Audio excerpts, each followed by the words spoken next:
Class കൈകാര്യം ചെയ്യാൻ വേണ്ടി ഡോക്ടർ ആശയെ ആദരപൂർവ്വം ക്ഷണിക്കുന്നു.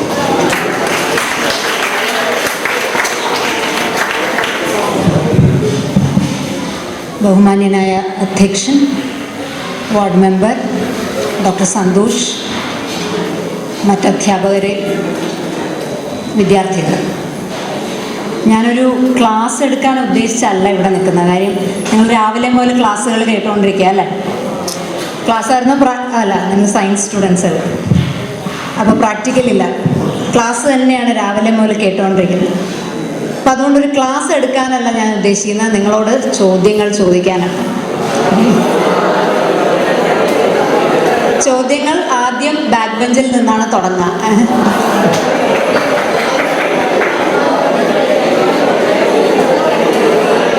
ചോദിച്ചു തുടങ്ങട്ടെ? അപ്പൊ ആ ബാക്ക് ബെഞ്ചിൽ രണ്ടാമതിരിക്കുന്ന ആളൊന്ന് എഴുന്നേക്കോ. ഏറ്റവും ബാക്കിൽ ഇപ്പൊ ഇരിക്കുന്ന ആൾ എഴുന്നേക്കോ. ഓക്കെ, ഞാൻ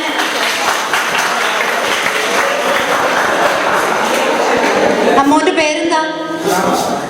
എല്ലാവരും ഒന്ന്, ബാക്കി എല്ലാവരും ഒന്ന് നിശബ്ദരായിരിക്കുക. ശ്യാം അല്ലേ? ശ്യാം മാത്രം മറുപടി പറയാം. ശ്യാമിന്റെ വീട്ടിൽ എത്ര പേരുണ്ട്? 5 പേരാണ് താമസിക്കുന്നത്. അച്ഛനും അമ്മയും 3 മക്കൾ. ഓക്കെ, 5 പേരുണ്ട് വീട്ടിൽ. നിങ്ങളുടെ വീട്ടില് ഉണ്ടാവുന്ന മാലിന്യം എങ്ങനെയാണ് സംസ്കരിക്കുന്നത് അല്ലെങ്കിൽ ഡിസ്പോസ് ചെയ്യുന്നത്? ഇനി വാ, ഫ്രണ്ടി വാ, എനിക്ക് കേൾക്കണം.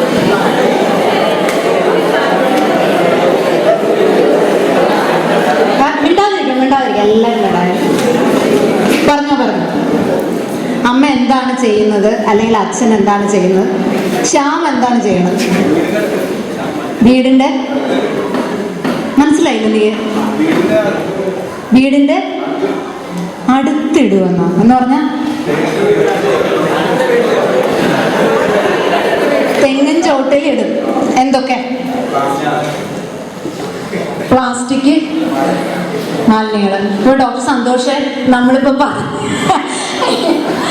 പറഞ്ഞ കാര്യങ്ങളെല്ലാം വൃഥാവിലാണെന്നുള്ളതാണ്. പിന്നെന്തോ TV-യിൽ, റേഡിയോയിൽ, ന്യൂസ് പേപ്പറിൽ അങ്ങനത്തെ എല്ലാം പറയുന്ന കാര്യങ്ങളെല്ലാം വെറുതെ ആണെന്നുള്ളതാണ് അല്ലേ?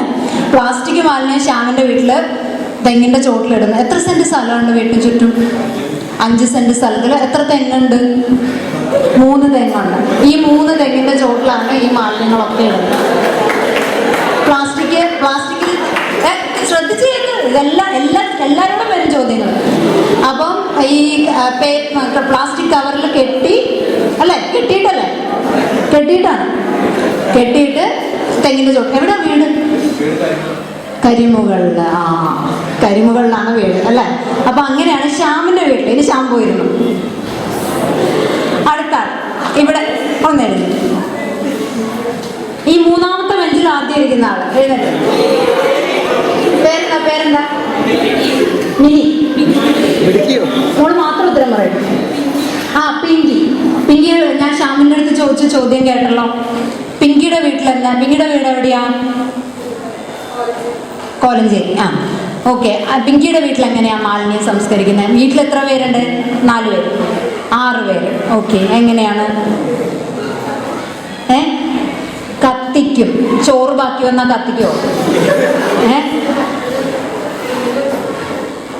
എന്ത് തെങ്ങിൻ്റെ ചോട്ടിലിടും? വെജിറ്റബിൾസിൻ്റെ വേസ്റ്റ് തെങ്ങിൻ്റെ ചോട്ടിലിടും. ബാക്കി പ്ലാസ്റ്റിക്. പോരട്ടെ, എനിക്ക് അറിയാൻ വേണ്ടിയാണ്, നിങ്ങൾക്ക് പറഞ്ഞു തരാൻ വേണ്ടിയാണ് ചോദിക്കുന്നത്. പ്ലാസ്റ്റിക് കത്തിക്കും. പേപ്പർ കത്തിക്കും. ഓക്കെ. ഇങ്ങനെ അല്ലാതെ ചെയ്യുന്ന ആരെങ്കിലും ഉണ്ടോ? ഇപ്പൊ ശ്യാമിന്റെ വീട്ടിലും പിങ്കിയുടെ വീട്ടിലും ചെയ്യുന്ന പോലെ അല്ലാതെ വേറെ എന്തെങ്കിലും ചെയ്യുന്ന ആൾക്കാർ ആരെങ്കിലും ഉണ്ടോ?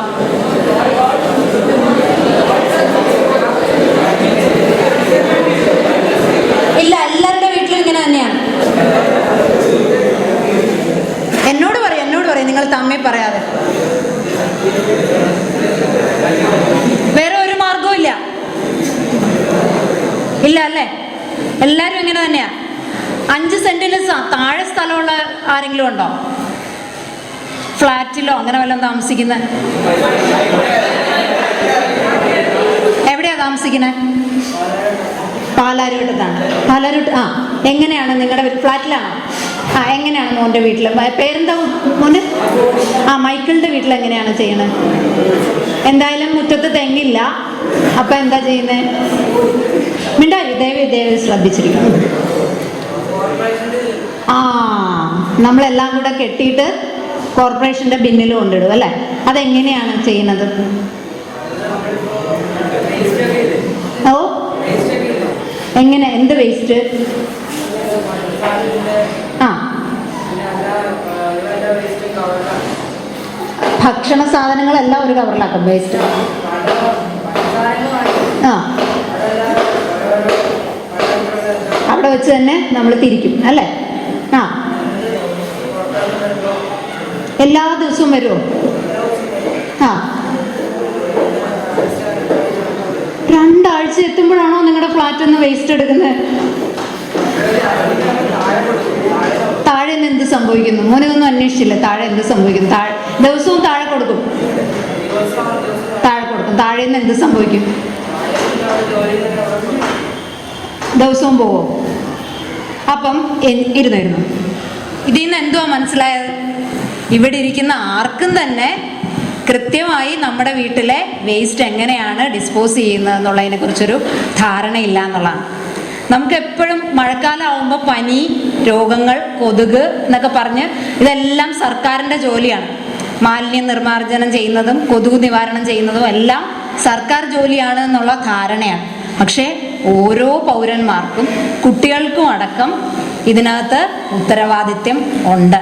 എങ്ങനെയാണ് മാലിന്യം ശരിക്കും സംസ്കരിക്കേണ്ടത്? മാലിന്യങ്ങളെ എങ്ങനെ നമുക്ക് 2ആയി തിരിക്കാം? പ്രധാനമായിട്ടും ജൈവ മാലിന്യങ്ങൾ, അതായത് അഴുകി നശിച്ചു പോകുന്നവയും അല്ലാത്തതുമായിട്ടുള്ള മാലിന്യങ്ങൾ. ഇപ്പം മൈക്കൽ പറഞ്ഞ അതാണ്, അതായത് ഭക്ഷണത്തിൽ വരുന്ന വേസ്റ്റുകൾ നമ്മൾ ഒരുമിച്ച് വെക്കുകയും മറ്റു വേസ്റ്റുകൾ ഒരുമിച്ച് വെക്കുകയും ചെയ്യുന്നു. എന്നിട്ട് ഈ വീട്ടിൽ സ്ഥലമുള്ളവർ ഭക്ഷണത്തിൽ നിന്ന് വരുന്ന മാലിന്യം, അതായത് ജൈവ മാലിന്യം, ഭക്ഷണം എന്ന് തന്നെയല്ല ജൈവ മാലിന്യമൊക്കെ നമുക്ക് നമ്മുടെ വീട്ടിൽ തന്നെ സംസ്കരിക്കാം. ഇതൊരു ഗ്രാമപ്രദേശമായതുകൊണ്ട് അങ്ങനെ വലിയ പ്രശ്നം വരുന്നില്ല. നമ്മുടെ വീട്ടിൽ തന്നെ സംസ്കരിക്കാവുന്നതേ ഉള്ളൂ. കൊച്ചിൻ കോർപ്പറേഷനിൽ ശരിക്കും ചെയ്യുന്നത് ദിവസവും ജൈവ മാലിന്യം എടുത്തുകൊണ്ട് പോയി പ്ലാസ്റ്റിക്കും മറ്റു മാലിന്യം ആഴ്ചയിൽ 1 ദിവസം മാത്രമാണ് എടുക്കുന്നത് കേട്ടോ. വീട്ടിൽ ചെന്ന് അമ്മയോട് ചോദിച്ചു നോക്കുക. ആഴ്ചയിൽ ചൊവ്വാഴ്ചയോ മറ്റാണെന്നോ 1 ദിവസം മാത്രമേ മറ്റു മാലിന്യങ്ങൾ എടുക്കുള്ളൂ. ഇപ്പം ജൈവ മാലിന്യം നമുക്ക് സ്ഥലമുള്ളിടത്തോളം നമുക്ക് സംസ്കരിക്കുന്നത് ഒരു വലിയ പ്രശ്നമല്ല. നമ്മൾ കവറിൽ കെട്ടിക്കഴിയുമ്പോൾ എന്താ സംഭവിക്കുന്നത്? ഈ പ്ലാസ്റ്റിക് എന്ന് പറയുന്ന സാധനം ജൈവ മാലിന്യമാണോ? അല്ല. എത്ര വർഷം അത് മണ്ണിൽ കിടന്നാലും അത് അഴുകിപ്പോവില്ല. അപ്പം നമ്മളിത് കെട്ടുമ്പോൾ, ഈ പ്ലാസ്റ്റിക് കവറിൽ കെട്ടിക്കഴിയുമ്പോൾ ഈ ജൈവ മാലിന്യത്തിനും അഴുകാനുള്ള സാഹചര്യം നമ്മൾ ഒരുക്കാതിരിക്കുകയാണ് ചെയ്യുന്നത്. അപ്പം ജൈവ മാലിന്യം എപ്പോഴും തുറന്ന് തന്നെ അങ്ങ് സംസ്കരിക്കുക. നമ്മുടെ തെങ്ങും ചോട്ടിലിടുവോ കുഴിച്ചിടുവോ എന്തോന്ന് വെച്ചാൽ ചെയ്യാം. പക്ഷെ മറ്റു മാലിന്യങ്ങൾ, ഇപ്പം പേപ്പർ ആണെങ്കിൽ നമുക്ക് കത്തിക്കാം, പ്ലാസ്റ്റിക് കത്തിക്കാമോ? പ്ലാസ്റ്റിക് കത്തിക്കാമോ? കത്തിക്കുന്നതുകൊണ്ട് എന്തെങ്കിലും ദൂഷ്യഫലങ്ങളുണ്ടോ? പ്ലാസ്റ്റിക് കത്തിച്ചാൽ വരുന്നത് ടോക്സിക് ആയിട്ടുള്ള, അതായത് വിഷാംശം അടങ്ങിയിട്ടുള്ള പുകയാണ് പുറത്തേക്ക് വരുന്നത്. പ്ലാസ്റ്റിക് ശരിക്കും കത്തിക്കാൻ പാടില്ല. പക്ഷെ നമ്മൾ എന്ത് ചെയ്യും? നമുക്ക് എന്താ ചെയ്യാൻ പറ്റുന്നത്? നമ്മുടെ കയ്യിലുള്ള നമ്മുടെ കയ്യിൽ പ്ലാസ്റ്റിക് ഉണ്ട്, അതെന്താ ചെയ്യാൻ പറ്റുന്നത്? അല്ലെങ്കിൽ ഇനി അത് ഉണ്ടാവാതിരിക്കാൻ നമുക്ക് എന്താ ചെയ്യാൻ പറ്റുന്നത്? അപ്പം നമുക്ക് ഓരോ വ്യക്തികൾക്കും ചെയ്യാൻ പറ്റുന്നത് പ്ലാസ്റ്റിക്കിൻ്റെ ഉപയോഗം പരമാവധി കുറയ്ക്കുക. അത് പ്ലാസ്റ്റിക്കിൻ്റെ ഉപയോഗം പരമാവധി കുറയ്ക്കുക എന്ന് പറയുന്ന ഒരു പൊളിറ്റിക്കൽ വിൽ പവർ അതിനകത്ത് ഉണ്ടാവണം. ഗവൺമെൻറ്റിൻ്റെ നിയമങ്ങൾ വേണം. അതുണ്ടെങ്കിലേ പൂർണ്ണമായും നിർത്താൻ പറ്റൂ. എങ്കിലും ഒരു വ്യക്തി എന്നുള്ള നിലയിൽ നിങ്ങൾക്ക് ഓരോരുത്തർക്കും ചെയ്യാൻ പറ്റുന്നത് എപ്പോഴും മാലിന്യം, ജൈവ മാലിന്യവും അജൈവ മാലിന്യവും തിരിച്ച് തന്നെ നമ്മുടെ വീട്ടിൽ ഈ കവറിനകത്ത് ജൈവ മാലിന്യം ഇടാതിരിക്കുക. അതായത് തിരിച്ച് തന്നെ. ശ്യാമിന് ഞാൻ പറഞ്ഞൊക്കെ മനസ്സിലായോ? എന്ത് മനസ്സിലായി? ഞാൻ പറഞ്ഞ എന്താ ഇപ്പോ?